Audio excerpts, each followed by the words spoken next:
ই এর উচ্চারণ 4টি। দেখি উচ্চারণগুলো কি কি। এ, আ, ই এবং অনুচ্চারিত।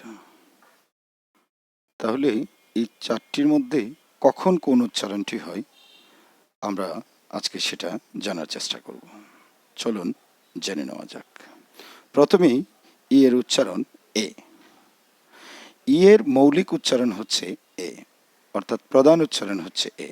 আমরা ই মানেই বুঝবো এ। আমরা কিছু শব্দ দেখার চেষ্টা করি, তাহলে বুঝতে পারবো বিষয়টি। যেমন বেড, গেট, হ্যান, রেড এবং সেট।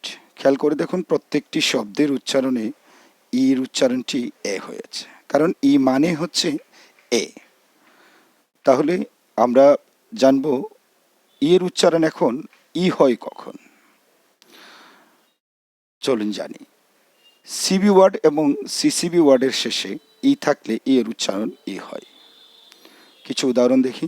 যেমন বি, হি, উই, মি। এখানে খেয়াল করে দেখুন প্রত্যেকটি শব্দের শেষে ই আছে এবং প্রত্যেকটি ই এর উচ্চারণ ই হয়েছে, কারণ প্রত্যেকটি শব্দই হচ্ছে সিবি ওয়ার্ড। সিবি ওয়ার্ড কি? প্রথমে কনসোনেন্ট, তারপরে ভাওয়েল। দেখুন এখানে প্রত্যেকটি শব্দই এরকম যে একটা ভাওয়েল, একটি কনসোনেন্ট এবং একটি ভাওয়েল। যেমন বি, ই, বি, এখানে প্রথমে ভাওয়েল তারপরে কনসোনেন্ট। এবার আরও দুটি শব্দ দেখি, শি এবং দি। এখানে এই দুটি শব্দেও ই এর উচ্চারণ ই হয়েছে, কারণ এগুলো হচ্ছে সিসিবি ওয়ার্ড। সিসিবি কি? দুটি কনসোনেন্ট তারপরে ই, অর্থাৎ ভাওয়েল। যেমন দেখুন এস এইচ ই, এখানে প্রথমে দুটি কনসোনেন্ট এস এইচ এবং এরপরে ই হচ্ছে ভাওয়েল। এই কারণে এটা একটি সিসিবি ওয়ার্ড। একইভাবে দিও সিসিবি ওয়ার্ড, কারণ টিএইচ ই, এখানে দুটি কনসোনেন্ট একটি ভাওয়েল। আরেকটি নিয়ম হচ্ছে কোনো শব্দে ডাবল ই থাকলে ডাবল এর উচ্চারণ হয় ই। আমরা কিছু উদাহরণ দেখি, তাহলে বুঝতে পারবো। যেমন fee, bee, meet, seat, feet, seen. খেয়াল করে দেখুন প্রত্যেকটি শব্দে দুটো করে ই আছে, অর্থাৎ ডাবল ই আছে এবং এদের উচ্চারণ হয়েছে ই। এবার আমরা জানবো ই এর উচ্চারণ কখন আ হয়। ই এর পর আর থাকলে ই এর উচ্চারণ আ হয়। আমরা কিছু শব্দ দেখি। যেমন হার, ফার, মার, পার।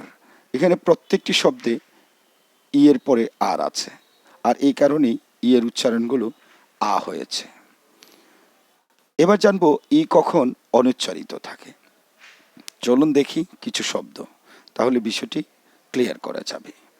অর্থাৎ আগে নিয়মটা দেখি, তারপরে শব্দগুলো দেখি। শব্দের শেষে একটি মাত্র ই থাকলে, অর্থাৎ ম্যাজিক ই হলে ই উচ্চারিত হয় না। সাধারণত শব্দের শেষে যখন কোনো ই থাকে তখন ওই ইটাকে আমরা ম্যাজিক ই বলি। যেমন লাভ, খাম, টেক, গিভ।